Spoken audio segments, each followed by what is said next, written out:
그날 드보라와 아비노함의 아들 바락이 이런 노래를 불렀다. 이스라엘의 영도자들은 앞장서서 이끌고 백성은 기꺼이 헌신하니 주님을 찬양하여라. 너희 왕들아 들어라. 너희 통치자들아 귀를 기울여라. 나 곧 내가 주님을 노래하련다. 주 이스라엘의 하나님을 찬양하련다. 주님께서 세일에 나오실 때에, 주님께서 에돔 땅에서 출동하실 때에 땅은 흔들리고 하늘은 물을 쏟아내고 구름은 비를 쏟았습니다. 산들이 주님 앞에서 진동하였고 저 신의 산마저 주 이스라엘의 하나님 앞에서 진동하였습니다. 아낫의 아들 삼갈 때에도 야일 때에도 큰 길에는 발길이 끊어지고 길손들은 뒷길로 다녔다. 나 드보라가 일어나기까지, 이스라엘의 어머니인 내가 일어나기까지 이스라엘에서는 용사가 끊어졌다. 그들이 새 신들을 택하였을 때에 성문의 전쟁이 들이닥쳤는데 4만 명의 이스라엘 군인 가운데 방패와 창을 가진 사람이 보였던가. 나의 마음이 이스라엘의 지휘관들에게 쏠렸다. 그들은 백성 가운데서 자원하여 나선 용사들이다. 너희는 주님을 찬양하여라. 흰 나귀를 타고 다니는 사람들아, 양탄자를 깔고 사는 사람들아, 길을 걸어가는 행인들아, 사람들에게 전하여라. 물 깃는 이들 사이에서 들리는 소리, 활 쏘는 사람들의 요란한 저 소리, 거기서도 주님의 의로운 업적을 들어 말하여라. 이스라엘 용사들의 의로운 업적을 들어 말하여라. 그때 주님의 백성이 성읍으로 들어가려고 성문께로 내려갔다. 일어나라, 일어나라 드보라야. 일어나라, 일어나서 노래를 불러라. 일어나라 바라가 포로들을 끌고 가거라. 아비노함의 아들아, 그때 살아남은 이들이 백성의 지도자들과 더불어 내려왔고 주님께서 나를 도우시려고 용사들 가운데 내려오셨다. 에브라임에게서는 아말렉의 뿌리를 내린 사람들이 내려오고 베냐민의 뒤를 이어서는 너의 백성이 내려오고 마길에서는 지휘관들이 내려오고 스불론에서는 지휘봉 잡은 이들이 내려왔다. 이사갈의 지도자들이 드보라와 합세하고 이사갈과 바락도 이와 합세하여 그의 뒤를 따라 골짜기로 달려갔다. 그러나 르우벤 지파 가운데서는 마음에 큰 반성이 있었다. 어찌하여 네가 양의 우리에 앉아 양떼를 부리는 피리 소리나 듣고 있는가? 르우벤 지파에서는 마음에 큰 반성을 하였다. 어찌하여 길르앗은 요단강 건너에 자리를 잡고 있고 어찌하여 단은 배 안에 머물러 있는가? 어찌하여 아셀은 바닷가에 앉아 있는가? 또 그 부둣가에서 편히 쉬고 있는가? 스불론은 죽음을 무릅쓰고 생명을 아끼지 않고 싸운 백성이요, 납달리도 들판 언덕 위에서 그렇게 싸운 백성이다. 여러 왕들이 와서 싸움을 도두었다. 가나안 왕들이 무깃도의 물가 다낙에서 싸움을 도두었으나 그들은 탈취물이나 은을 가져가지 못하였다. 별들이 하늘에서 시스라와 싸웠고 그 다니는 길에서 그와 싸웠다. 기손 강물이 그들을 휩쓸어 갔고 옛 강 기손의 물결이 그들을 휩쓸어 갔다. 나의 영혼아, 너는 힘차게 진군하여라. 그때 말 발굽 소리가 요란하였다. 군마가 달리는 소리, 그 달리는 말 발굽 소리가 요란하였다. 메로스는 저주하여라. 주님의 천사가 말하였다. 그 안에 사는 주민들을 저주하고 저주하여라. 그들은 주님을 도우러 나오지 않았다. 주님을 돕지 않았다. 적의 용사들과 싸우러 나오지 않았다. 겐사람 헤벨의 아내 야일은 어느 여인보다 더 복을 받을 것이다. 장막에 사는 어떤 여인보다도 더 복을 받을 것이다. 시스라가 물을 달라고 할 때에 야일은 우유, 곧 엉긴 우유를 귀한 그릇에 담아주었다.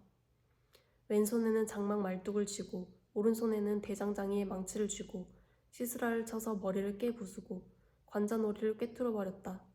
시스라는 그의 발 앞에 고꾸라져서 쓰러진 채 누웠다. 그의 발 앞에 고꾸라지며 쓰러졌다. 고꾸라진 바로 그 자리에서 쓰러져서 죽고 말았다. 시스라의 어머니가 창문으로 내다보며 창살 틈으로 내다보며 울부짖었다. 그의 병거가 왜 이렇게 더디 오는가? 그의 병거가 왜 이렇게 늦게 오는가? 그의 시녀들 가운데서 가장 지혜로운 시녀들이 대답하였고 시스라의 어머니도 그 말을 따라 이렇게 혼잣말로 말하였을 것이다. 그들이 어찌하여 약탈물을 얻지 못하였으랴. 그것을 나누지 못하였으랴. 용사마다 한두 처녀를 차지하였을 것이다. 시스라가 약탈한 것은 채색한 옷감, 곧 수놓아 채색한 옷감이거나 약탈한 사람의 목에 걸칠 수놓은 두 벌의 옷감일 것이다. 주님의 원수들은 이처럼 모두 망하고 주님을 사랑하는 사람들은 힘차게 떠오르는 해처럼 되게 하여 주십시오. 그 뒤로 그 땅에는 40년 동안 전쟁이 없이 평온하였다. 이스라엘 자손이 주님께서 보시는 앞에서 악한 일을 저질렀다. 그래서 주님께서는 7해 동안 그들을 미디안의 손에 넘겨주셨다. 미디안 사람의 세력이 이스라엘을 억누르니 이스라엘 자손은 미디안 사람들 때문에 산에 있는 동굴과 요새의 도피처를 마련하였다. 이스라엘 자손이 씨앗을 심어 놓으면 미디안 사람과 아말렉 사람과 동방 사람들이 쳐 올라오는 것이었다.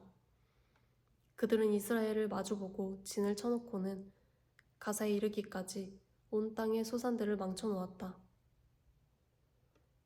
그리고 이스라엘에 먹을 것이 하나도 남기지 않았으며 양이나 소나 나귀까지도 남기지 않았다. 그들은 가축대를 몰고 장막을 가지고 메뚜기 떼처럼 들어왔는데 사람과 낙타가 이루 셀 수 없을 만큼 많았다. 그들이 들어와서 온 땅을 황폐하게 만들었다. 이스라엘이 미디안 때문에 전혀 길을 펴지 못하게 되자 마침내 이스라엘 자손이 주님께 울부짖었다. 이스라엘 자손이 미디안 사람들 때문에 주님께 울부짖을 때에 주님께서 이스라엘 자손에게 한 예언자를 보내어 말씀하셨다. 나 주 이스라엘의 하나님이 말한다. 바로 내가 너희를 이집트에서 나오게 하셨고 종살이하던 집에서 너희를 이끌어내었다. 내가 너희를 이집트 사람과 또 너희를 억압하는 모든 원수의 손에서 구하여 내었다. 내가 그들을 너희가 보는 앞에서 쫓아내었고 그 땅을 너희에게 주었다. 그러면서 나는 너희에게 말하였다. 나는 주 너희의 하나님이다. 너희가 아모리 사람의 땅에서 살고 있으나 아모리 사람의 신들은 섬기지 말아라. 이렇게 말하였으나 너희는 내 말을 듣지 않았다. 주님의 천사가 아비에셀 사람 요아스의 땅 오브라에 있는 상수리 나무 아래에 와서 앉았다. 그때 요아스의 아들 기드온이 미디안 사람들에게 들키지 않으려고 포도주 틀에서 몰래 미리삭을 타작하고 있었다. 주님의 천사가 그에게 나타나서 힘센 장사야, 주님께서 너와 함께 계신다 하고 말하였다. 그러자 기드온이 그에게 되물었다. 감히 여쭙습니다만 주님께서 우리와 함께 계신다면 어째서 우리가 이 모든 어려움을 겪습니까? 우리 조상이 우리에게 주님께서 놀라운 기적을 일으키시어 우리 백성을 이집트에서 인도해 내셨다고 말하였는데 그 모든 기적들이 다 어디에 있단 말입니까? 지금은 주님께서 우리를 버리시기까지 하셔서 우리가 미디안 사람의 손아귀에 넘어가고 말았습니다. 그러자 주님께서 그를 바라보시며 말씀하셨다. 너에게 있는 그 힘을 가지고 가서 이스라엘을 미디안 손에서 구하여라. 내가 친히 너를 보낸다. 기드온이 주님께 아뢰었다. 감히 여쭙습니다만 내가 어떻게 이스라엘을 구할 수 있습니까?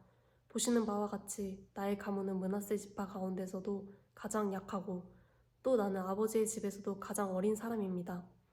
그러나 주님께서는 내가 반드시 너와 함께 있을 것이니 네가 미디안 사람들을 마치 한 사람을 쳐 부수듯 쳐 부술 것이다 하고 말씀하셨다. 기드온이 또 주님께 아뢰었다.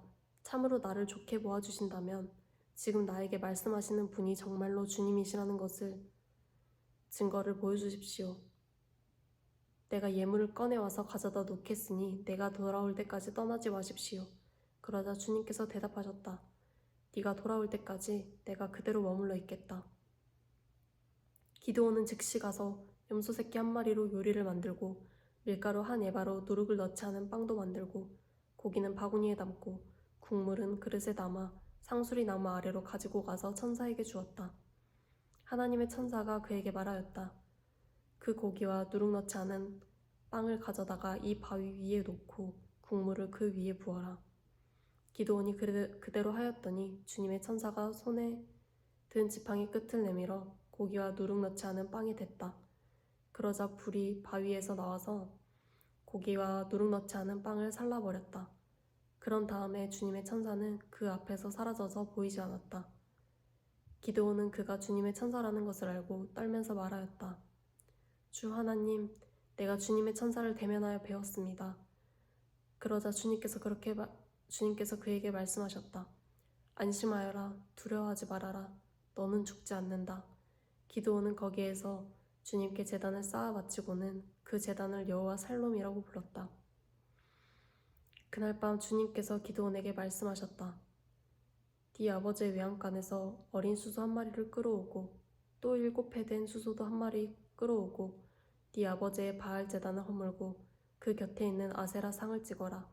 그런 다음에 이 산성 꼭대기에서 규례에 따라 주 너희 하나님께 제단을 쌓고 그 둘째 수소를 잡고 찍어낸 아세라 묵상으로 불을 살라 번제를 드려라. 그리하여 기드온은 종들 가운데서 10명을 데리고 주님께서 말씀하신 대로 하였다. 그러나 그의 아버지 집안 사람들과 성읍 사람들을 두려워하여 감히 그 일을 낮에 하지 못하고 밤에야 하였다. 다음 날 아침 일찍 성읍 사람들이 일어나 보니 바알 제단이 헐려 있고 곁에 서 있던 아세라 상은 찍혀 있었으며 새로 만든 제단 위에는 둘째 수소가 번제로 타오르고 있는 것이 아닌가. 누가 이런 짓을 하였느냐 하고 그들은 서로 물어보았다. 그들이 캐묻고 조사하다가 요아스의 아들 기드온이 이 일을 저질렀다는 것을 알았다. 그래서 성읍 사람들은 요아스에게 말하였다. 당신의 아들을 끌어내시오. 그는 죽여야 마땅하오. 그가 바알의 제단을 헐고 그 곁에 서 있던 아세라 상을 찍어버렸소. 요아스가 자기들을 둘러싼 모든 사람에게 이렇게 말하였다. 당신들이 바알의 편을 들어 싸우겠다는 것이오? 당신들이 바알을 구할 수 있다는 말이오? 누구든지 그의 편을 들어 싸우는 사람은 내일 아침에 죽음을 면하지 못할 것이오. 만일 바알이 신이라면 자기의 제단을 헌 사람과 직접 싸우도록 놓아주시오. 그래서 그날 사람들은 기드온을 여룻바알이라고 불렀다. 그가 바알의 제단을 헐었으니 바알이 직접 그와 싸우게 하라는 말에서 그를 그렇게 부른 것이다. 그때에 미디안 사람과 아말렉 사람과 사막 부족이 모두 함께 모여 요단강을 건너와서 이스라엘 평지에 진을 쳤다. 주님의 영이 그 기드온을 사로잡으니 기드온은 나팔을 불어 아비에셀족을 모아 자기를 따르게 하고 전령들을 온 므낫세 지파에 보내어 그들도 자기를 따르게 하였으며 아셀 지파와 스불론 지파와 납달리 지파에도 전령들을 보내니 그들도 그와 합세하려고 올라왔다. 기드온이 하나님께 아뢰었다. 참으로 주님께서는 말씀하신 대로 나를 시켜서 이스라엘을 구하시려고 하십니까? 그러시다면 내가 양털 한 뭉치를 타작마당에 놓아두겠습니다. 이슬이 이 양털 뭉치에만 내리고 다른 땅은 모두 말라있으면 주님께서 말씀하신 대로 저를 시켜서 이스라엘을 구하시려는 것으로 알겠습니다. 그러자 정말 그렇게 되었다. 기드온이 다음날 아침 일찍 일어나서 양털 뭉치를 보니 양털 뭉치에 내린 이슬이 쏟아져 그릇에 물이 가득 찼다. 기드온이 또 하나님께 여쭈었다. 주님, 저에게 노하지 마십시오. 제가 한 번 더 말씀드리고자 합니다. 양털 뭉치로 한 번만 더 시험을 보이게 하여 주십시오. 이번에는 양털은 마르고 사방의 모든 땅에는 이슬이 내리게 하여 주십시오. 그날 밤에 하나님은 그대로 하여 주셨다. 양털은 말라 있었고 사방의 모든 땅만 이슬로 젖어 있었던 것이다.